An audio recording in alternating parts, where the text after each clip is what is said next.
kami po, meron kaming grupo nila. Ako po si Kiray, si Nikki. Actually, nag-concert, ng mini-concert na rin po kami dati nung bata po kami. Metro Bar po, yung venue. Ano lang po yun, katuwaan lang na concert. Pero unforgettable din po yung concert na yun kasi una. At ito na po yung parang sumunod na malaking concert. So, excited po ako. Yeah, okay. Sina Sue, Luisa, Loisa, and Marisa. Saan naman kayo galing? Child star din ba kayo? Or... PBB po kami dalawa. Sabay po kami nito. Yes, po. Pero kumakanta na kayo talaga even before PBB? Ako po, nung elementary po ako, mahilig po kami magkaraoke ng papa ko. Yun lang po yung kadalasang bonding namin. And sumasali po ako sa school namin sa choir, sa simbahan, yan po, sumasali po ako doon. Kaya, nung pagdating ko po ng high school, nagkaroon po ako before ng group na 3G. Nagsisinging dance po kami sa mga fiesta. So, hilig ko po talaga na kumanta at sumayaw before pa po. Yeah, same with me po.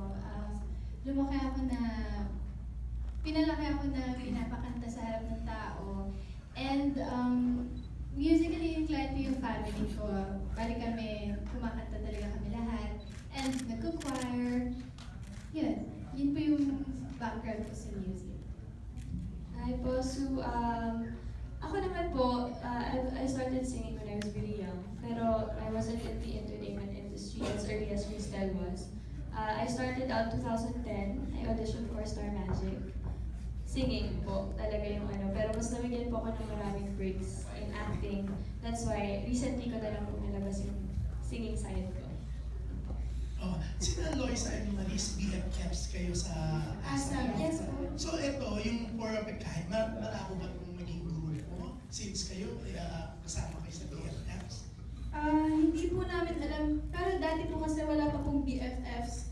Nagkaroon na po kami together ng digital concert po. Kaya, So, kayo pa. yes So, po. mas nauna kayo po. Yes po.